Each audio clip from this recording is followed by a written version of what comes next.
नमस्कार साथियों, मैं अनीता श्रीवास्तव आपका हार्दिक अभिनंदन करती हूँ।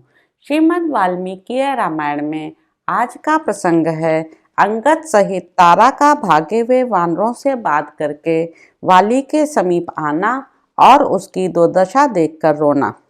वानरों का महाराज वाली बाण से पीड़ित होकर भूमि पर पड़ा था।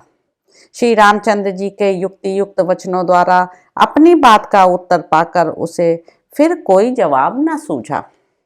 पत्थरों की मार पड़ने से उसके अंग टूट फूट गए थे। वृक्षों के आघात से भी वह बहुत घायल हो गया था और श्री राम के बाण से आक्रांत होकर तो वह जीवन के अंत काल में ही पहुंच गया था।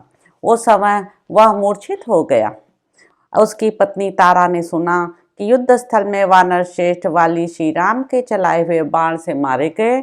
अपने स्वामी के वध का अत्यंत भयंकर एवं अप्रिय समाचार सुनकर वह बहुत उद्विग्न हो उठी और अपने पुत्र अंगद को साथ ले उस पर्वत की कंदरा से बाहर निकली। अंगद को चारों ओर से घेर कर उनकी रक्षा करने वाले जो महाबली वानर थे, वे श्री रामचंद्र जी को धनुष लिए देख भयभीत होकर भाग चले।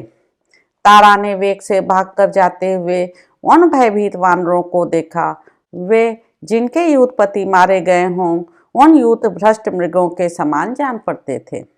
वे सब वानर श्री राम से इस प्रकार डरे हुए थे मानो उनके बाण इनके पीछे आ रहे हों। उन दुखी वानरों के पास पहुंचकर सती साध्वी तारा और भी दुखी हो गई तथा उनसे इस प्रकार बोली, वानरों, तुम तो उन राज सिंह वाली के आगे आगे चलने वाले थे। अब उन्हें छोड़कर अत्यंत भयभीत हो दुर्गति में पड़कर क्यों भागे जा रहे हो? यदि राज्य के लोभ से उस क्रूर भाई सुग्रीव ने श्री राम को प्रेरित करके उनके द्वारा दूर से चलाए हुए और दूर तक जाने वाले बाणों द्वारा अपने भाई को मरवा दिया है, तो तुम लोग क्यों भागे जा रहे हो? वाली की पत्नी का वह वचन सुनकर इच्छानुसार रूप धारण करने वाले उन वानरों ने कल्याणमयी तारा देवी को संबोधित करके सर्वसम्मति से स्पष्ट शब्दों में यह समयोचित बात कही, देवी, अभी तुम्हारा पुत्र जीवित है। तुम लौट चलो और अपने पुत्र अंगद की रक्षा करो। श्री राम का रूप धारण करके स्वयं यमराज आ पहुंचा है, जो वाली को मारकर अपने साथ ले जा रहा है। वाली के चलाए हुए वृक्षों और बड़ी बड़ी शिलाओं को अपने वज्र तुल्य बाणों से विदीर्ण करके श्री राम ने वाली को मार गिराया है। मानो वज्रधारी इंद्र ने अपने वज्र के द्वारा किसी महान पर्वत को धाराशाही कर दिया हो। इंद्र के समान तेजस्वी इन वानर श्रेष्ठ वाली के मारे जाने पर यह सारी वानर सेना श्री राम से पराजित सी होकर भाग खड़ी हुई है। तुम शूरवीरों द्वारा इस नगरी की रक्षा करो। कुमार अंगद का किष्किंधा के राज्य पर अभिषेक कर दो। राज सिंहासन पर बैठे हुए वाली कुमार अंगद की सभी वानर सेवा करेंगे। अथवा सुमुखी, अब इस नगर में तुम्हारा रहना हमें अच्छा नहीं जान पड़ता, क्योंकि किष्किंधा के दुर्गम स्थानों में अभी सुग्रीव पक्षी वानर शीघ्र प्रवेश करेंगे।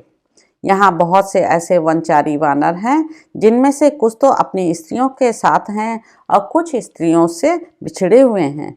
उनमें राज्य विषयक लोभ पैदा हो गया है और पहले हम लोगों के द्वारा राज्य सुख से वंचित किए गए हैं। अतः इस समय उन सब से हम लोगों को महान भय प्राप्त हो सकता है। अभी थोड़ी ही दूर तक आए हुए उन वानरों की यह बात सुनकर मनोहर हास वाली कल्याणी तारा ने उन्हें अपने अनुरूप उत्तर दिया, वानरों, जब मेरे महाभाग पतिदेव कपि सिंह वाली ही नष्ट हो रहे हैं, तब मुझे पुत्र से, राज्य से तथा अपने इस जीवन से भी क्या प्रयोजन है? मैं तो जिन्हें श्री राम के चलाए हुए वाण ने मार गिराया है, उन महात्मा वाली के चरणों के समीप ही जाऊंगी। ऐसा कहकर शोक से व्याकुल हुई तारा रोती और अपने दोनों हाथों से दुखपूर्वक सिर एवं छाती पीटती हुई बड़े जोर से दौड़ी। आगे बढ़ती हुई तारा ने देखा, जो युद्ध में कभी पीठ न दिखाने वाले दानव राजों का भी वध करने में समर्थ थे, वे मेरे पति वानर राज वाली पृथ्वी पर पड़े हुए हैं। वज्र चलाने वाले इंद्र के समान जो रणभूमि में बड़े बड़े पर्वतों को उठाकर फेंकते थे, जिनके वेग में प्रचंड आंधी का समावेश था, जिनका सिंहनाद महान मेघों की गंभीर गर्जना को भी तिरस्कृत कर देता था, तथा जो इंद्र के तुल्य पराक्रमी थे, वे ही इस समय वर्षा करके शांत हुए बादल के समान चेष्टा से विरत हो गए हैं।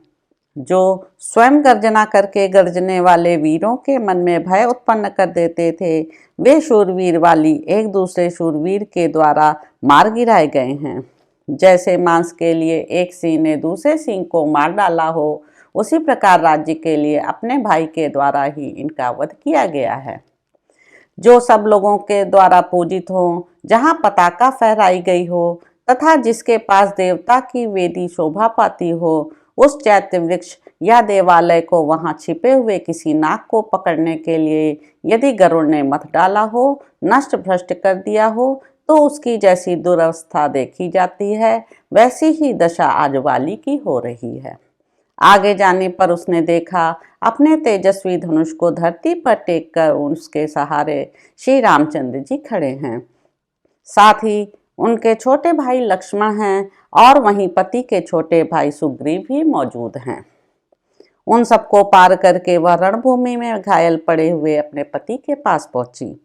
उन्हें देखकर उसके मन में बड़ी व्यथा हुई और वह अत्यंत व्याकुल होकर पृथ्वी पर गिर पड़ी।